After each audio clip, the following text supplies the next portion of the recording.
राधे राधे प्यारे भक्तों, शाम सदा शिव चैनल में आप सभी का स्वागत है। आज हम आपके लिए लेकर आए हैं मार्गशीर्ष महात्म्य का 10वां अध्याय। आज आप सुनेंगे पाप नाशक स्तोत्र। तो आइए सुनते हैं।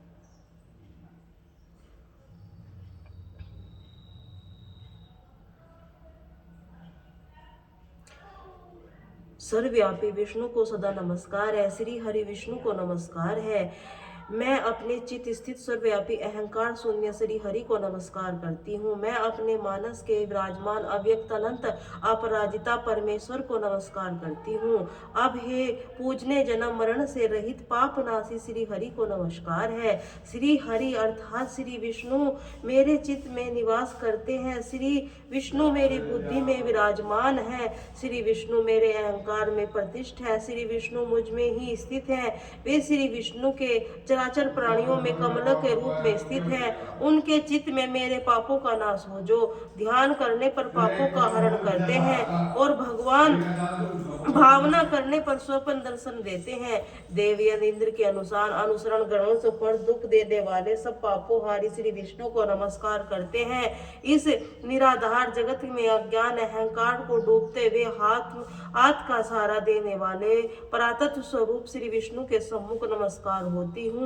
हे सर्वेश्वर, तुम प्रभु के कमल नयन परमात्मने वाले केशव मेरे द्वारा जो दुर्चन कहा गया है, वह पाप पुण्य चित्त कहा गया है। मेरे उस पाप का प्रशासन कीजिए। आपको नमस्कार है। हे केशव, अपने मन के वंश में होकर मैंने जो न करने योग्य अनंत उग्र पाप पूर्ण चित्त किया है, उसी को शांत कीजिए। हे परमार्थ परायण प्रमाण प्रिय गोविंद, आपकी मर्यादा से कभी न होने वाले जगन्नाथ जगत का भरण पोषण करने वाले हे देवेश्वर, मेरे पापों का विनाश कीजिए। मैंने माध्यम अपहान मन सलायमान रात्रि के समय जानते हुए अर्थात जानने से शरीर मन और वाणी के द्वारा जो पाप किया हो, हे पुण्य रिका ऋषिकेश माधव, आपके इन तीनों नामों में उच्चारण से मेरे सब पाप क्षीण हो जाए, नाश हो जाए। कमल नयन लक्ष्मी पते इंद्रियों के स्वामी माधव, आज आप मेरे शरीर और वाणी द्वारा किए हुए पापों का हन कीजिए। आज मैंने खाते सोते खड़े चलते जागते हुए मन वाणी और शरीर में जो नीच योनि नरक प्राप्ति कराने वाले सूक्ष्म अथवा स्थूल पाप के किए हुए भगवान वसुदेव का नाम उच्चारण से सब विनष्ट हो जाए। जो परम ब्रह्मा परम धाम परम पवित्र है, उन श्री विष्णु के संकीर्तन से मेरे सभी पाप नष्ट हो जाएं। उनको प्राप्त होकर ज्ञानी पुण्य लौटकर नहीं आते।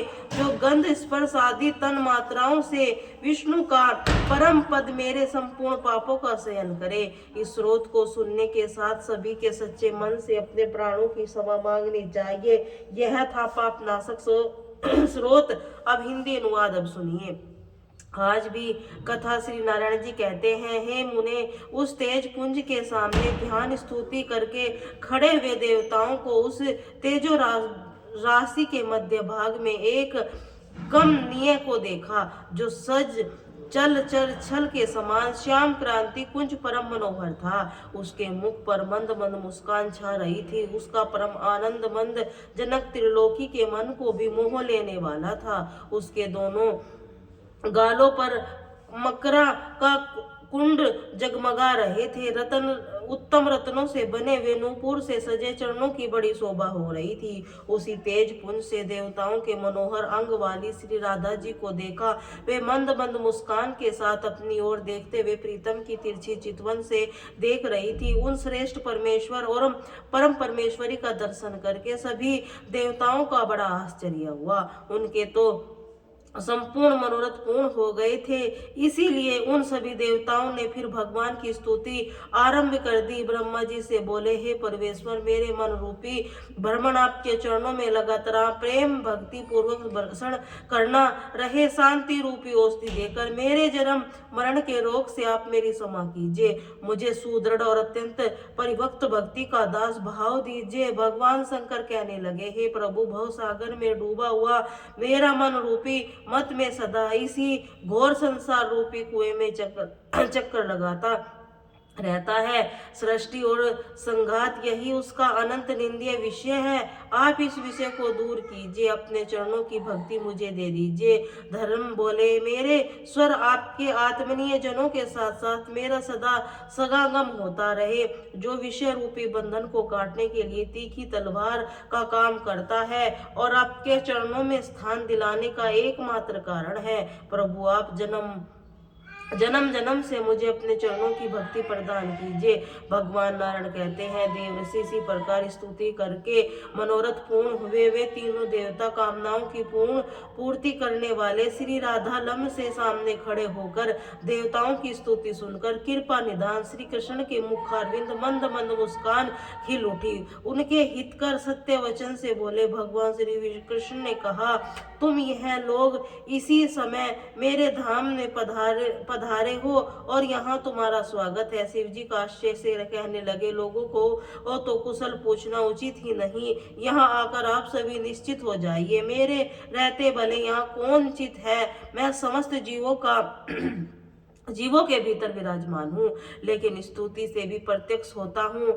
आपका जो अभिप्राय है वह सब कुछ निश्चित रूप से जानता हूँ। देवता प्रभु, शुभ अशुभ से जो मेरे कर्म हम इस समय पर हो बड़ा वह छोटा सा सब कार्य काल से ही प्रसन्न होता है।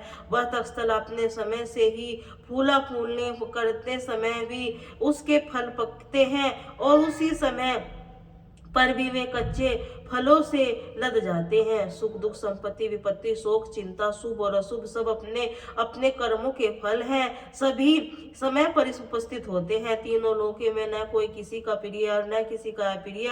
देवता, आप लोगों का यहाँ गोलोक में जो एक क्षण बीता है उतने में पृथ्वी का 7 मनवंतर बीत चुके हैं, 7 इंद्र समाप्त हो गए हैं, इसी समय 8वें इंद्र चल रहे हैं। इसी प्रकार मेरा काल चक्र दिन रात भ्रमण करता रहता है। इंद्र मनु और राज सभी लोग काल की वशीभूत हो गए हैं। इनकी कीर्ति पृथ्वी पुण्य और पाप से कथा मात्र शेष रह गई है। इसी समय भूमि पर बहुत सा राजा दुष्ट और भगवान निंदक है, इसके बल पराक्रम महान है, परंतु समय अनुसार वे सबसे कलायत मन यम के ग्रास हो जाएंगे।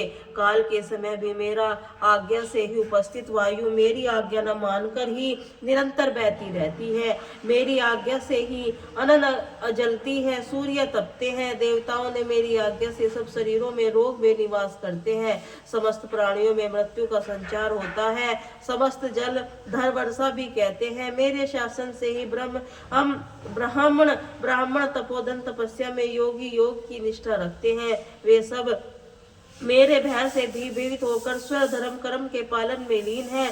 जो मेरे भक्त हैं वे सदा निस्सक रहते हैं, क्योंकि वे कर्म का निर्मूल्य करने में समर्थ है। देवताओं काल का भी काल हूँ, विधाता का भी विधाता हूँ, संहारकार का ही संहार, पालक का भी मैं पालक, परमात्मा परमेश्वर हूँ। मेरी आज्ञा से यह शिव संहार करते हैं, इसीलिए इनका नाम हर है। आप मेरे आदेश की दृष्टि के लिए उगत रहते हैं, इसीलिए विश्व सृष्टा कहलाते हैं। धर्म देव रक्षा के कारण ही पालक कहलाते हैं। अपने भक्तों का प्रमाण हूँ, मेरे भक्त मेरे लिए प्राणों का सम्मान है। जो मेरा नित्य ध्यान करते हैं उनका मैं दिन रात स्मरण करता हूँ। 16 अरों से युक्त अत्यंत तीखा सुदर्शन नामक चक्र महान तेजस्वी है। संपूर्ण जीवधारियों में जितना भी तेज है वह सब उस चक्र के तेज के 100वें अंश के बराबर भी नहीं है। आप सब देवता और प्राण दिका लक्ष्मी जी मुझे ये भक्त से बढ़कर प्यारी नहीं है। हे देवता ऋषि भक्ति पूर्ण दिया हुआ जो द्रव्य है उसी तो बड़े प्रेम से ग्रहण करता हूँ। लोग भक्तों की दी हुई कोई भी वस्तु मैं नहीं ही खाता, निश्चय ही उसे राज बलि के भोगते हैं। जो अपने पति पत्नी पुत्र आदि स्वजनों का त्याग कर दिन रात मुझे याद करते हैं, उनका स्मरण मैं भी आप लोगों को त्याग कर सदा किया करता हूँ। जो लोग भक्ति और गौ के ब्राह्मणों के द्वेष रखते हैं, यज्ञों और देवताओं की हिंसा करते हैं, वे शीघ्र ही उसी तरह नष्ट हो जाते हैं जैसे जलती हुई अग्नि में तिनकों को जाया करते हैं। उनका घातक बनकर उपस्थित होता हुआ जब कोई भी उनकी रक्षा नहीं कर पाता।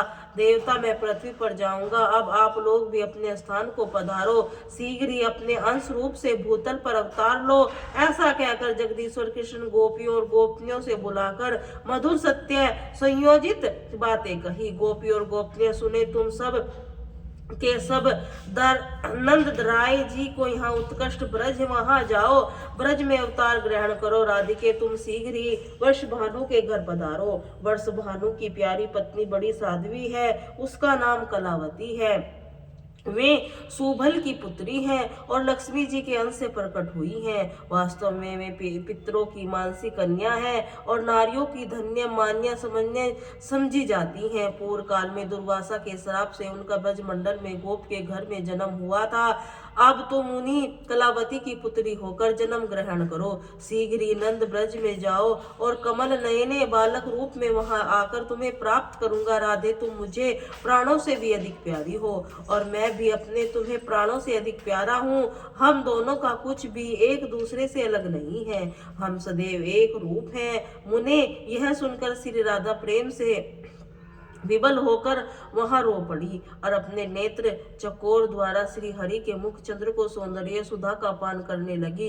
अब भगवान श्री कृष्ण ने कहा, गोप गोपियों, तुम भूतल पर श्रेष्ठ गोपी के शुभ घर घर में जन्म लो। श्री कृष्ण की यह बात पूरी होते ही वहां सभी लोगों ने देखा कि वह उगत विमान वहां आ गया। श्रेष्ठ मणि रत्नों के सार तत्व हीरो से विभूषित धा लाखों श्वेत वर दर्पण कर दिए। विमान की शोभा बढ़ रहे थे। अन्य शुद्ध सूक्ष्म लौहे वस्त्रों को सजाया गया था। सोने एक का बनाया हुआ सुंदर विमान अनुपम तेज पुंज से दिखाई देता था। उससे सकड़ सूर्य के समान प्रकाश फैल रहा था। उस पर बहुत से श्रेष्ठ पदार्थों बैठे हुए थे। उसका विमान से श्याम सुंदर कमलीय सुंदर दृष्टि गोचर अर्थात दिखाई देते। वे चार हाथों में संग्र चक्र गदा पक्ष शोभा पा रहे थे। उन श्रेष्ठ पुष्प पीतांबर धारण कर रखा था, जिनके मस्तक पर किरीट, कानों में कुंडल, वक्ष स्थल पर वरमाला शोभित हो रही थी। उनकी चार भुजाएं, मुस्कुराता हुआ मनोहर मुख देखने के योग्य था। भक्त पर कृपा करने के लिए आकुल दिखाई देते। वे उन्हीं के बाएं भाग में सूर्य शरीर वाले सूक्ष्म मनोहर ज्ञान रूपा विद्या की अधिष्ठी देवी सरस्वती को दिखाई दी, जिनके हाथों में वेणु, वीणा और पुस्तकें थी। वे भक्त पर कृपा करने के लिए बड़ी व्याकुल दिख रही थी। उन महानारायण के दाहिने भाग में शरद काल की पूर्णिमा की सी प्रभा तपाए वे सोने की तरह कराती प्रासमान परम मनोहर रमणीय देवी लक्ष्मी जी दिखाई दी, जिनके मुख पर मुस्कान खेल रही थी, दिव्य अनुपम सौंदर्य से प्रकाशित हो रही थी। अपनी ओर देखने वाले नारायण देव की यह तिरछी चितवन से निहार रही थी। पत्नी पदार्थ के साथ शीघ्र विमान पर चढ़कर नारायण के देव गोप गोपनी से भरी हुई से उस रमणी में जा पहुंचे। उसने देखते ही ब्रह्म देवी सब बड़ी प्रसन्नता से उठकर उनके सम्मान खड़े हो गए। सबके हाथ जुड़े हुए थे। देवऋषि गण श्याम वेणिक स्रोत द्वारा उनकी स्तुति करने लगे। उनकी स्तुति समाप्त होने पर नारायण देव आगे जाकर श्री कृष्ण विरह से विलीन हो गए।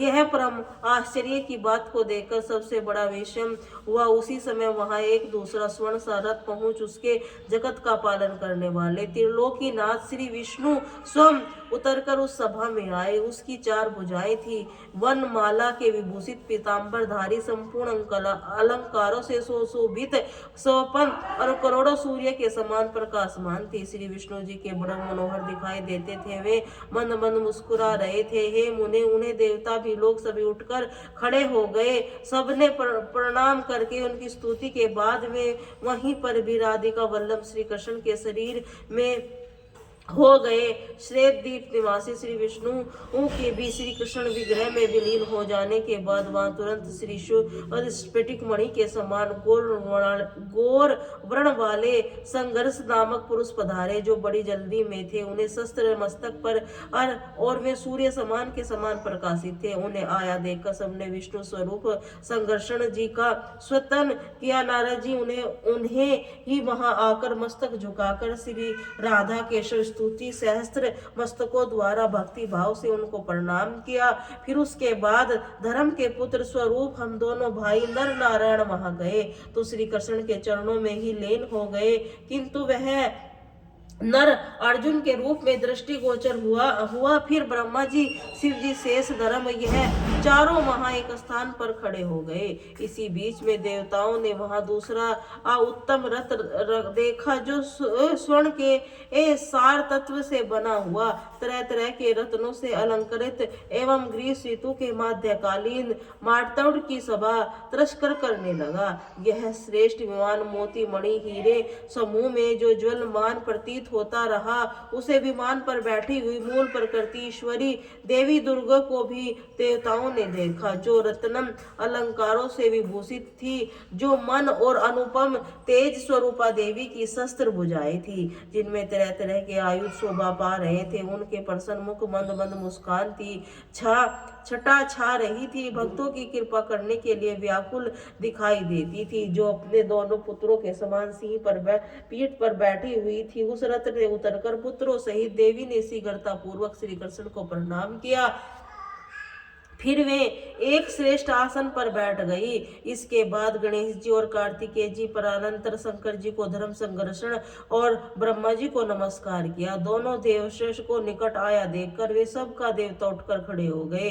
उन्होंने आशीर्वाद दिया, दोनों को अपने पास बिठा लिया। देवता गण बड़ी प्रसन्नता के साथ गणेश जी को कार्तिकेय जी के साथ उत्तम वार्तालाप करने लगे। उस समय देवता देवी उस सभा में श्री हरि के सामने बैठे गए। उन्होंने देखा बहुसंख्य गोप गोपनियां आश्चर्य में हैरान हो रही थी।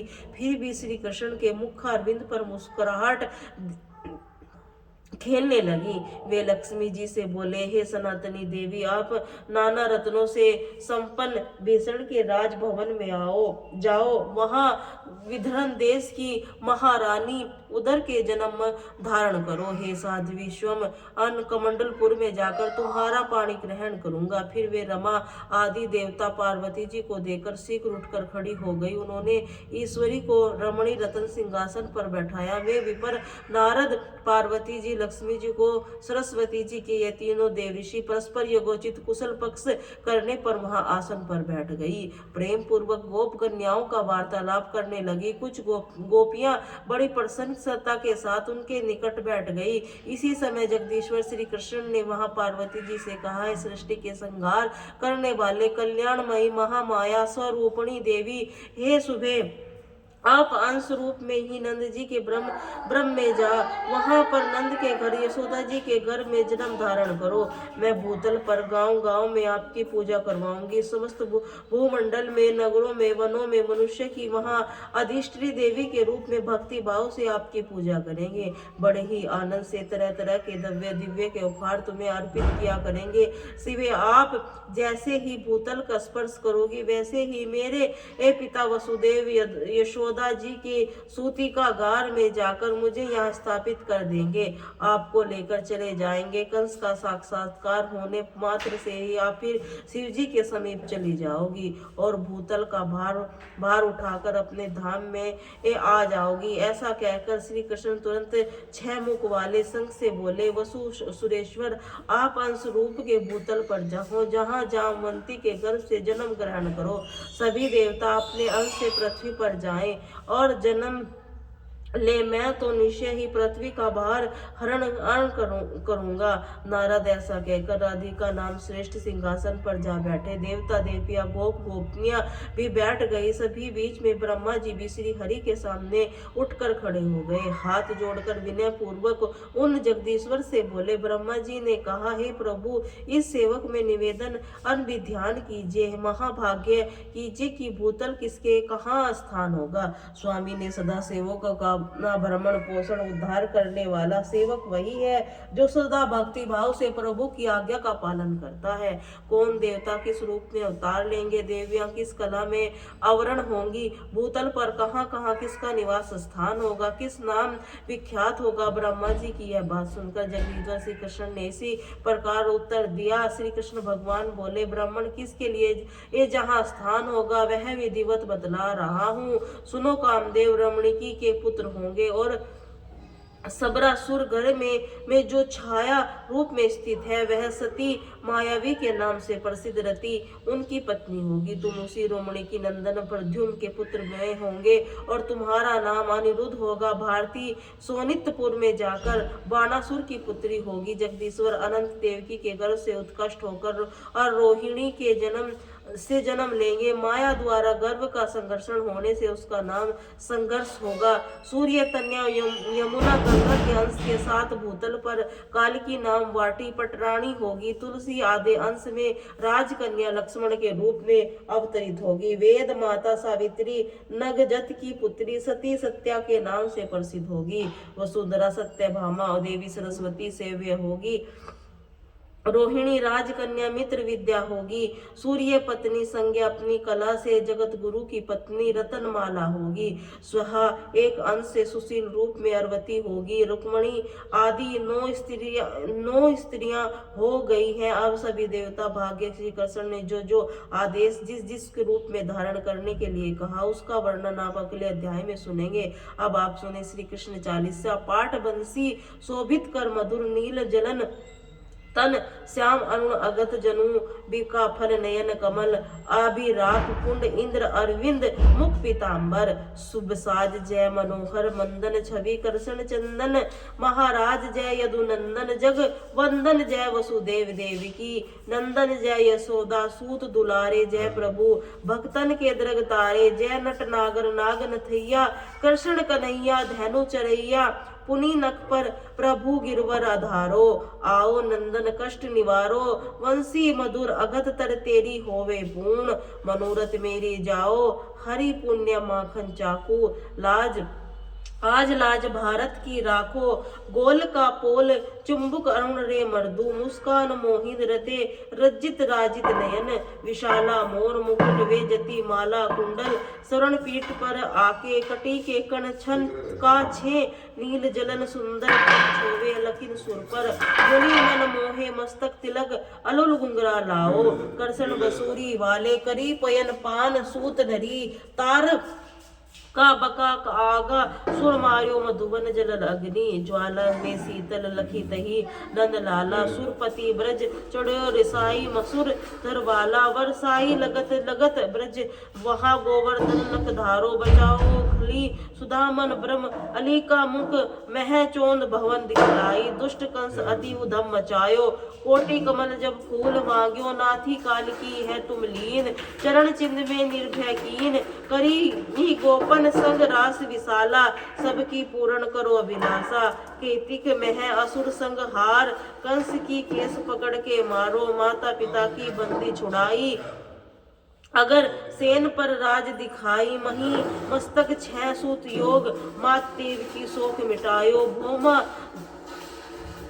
सुर मुर दैत्य संग हारो लाद टस सनत कुमारो दे दी शरण संगरा जरा सिंधु राक्षस कह मारो असुर बकासुर आदि मारियो भक्तन के सब कष्ट निवारो सुदामा के दुख टार दुतट पीन मुठ मट मारो प्रेम के साग विदुर घर गायो दुर्योधन की मेवा त्यागी लखी प्रेम की महिमा भारी ऐसे श्याम दीन हितकारी भारत के पत राके हाके चक्र पर नहीं बलना नीच गीता ज्ञान सुनाए भक्तन तन हृदय सुधा परसाए मीरा थी ऐसी मतवाली विस्की पी गए बजा के ताली राना भेजा सांप पिटारी साली ग्राम बने बनवारी निज माया तुम विद को दिखलाए उदम से सकल मिटायो संत निंदा करी तत्काला जीवन मुक्त भय सुपाला जो द्रौपदी टेर लगाई दीना नाथ लाज बचाई तुरंत वसंत बदे नंद लाला बड़े चीर से अरु मुह काला अंशनाथ की कन्हैया डूबत भवर बचावत नैया सुंदर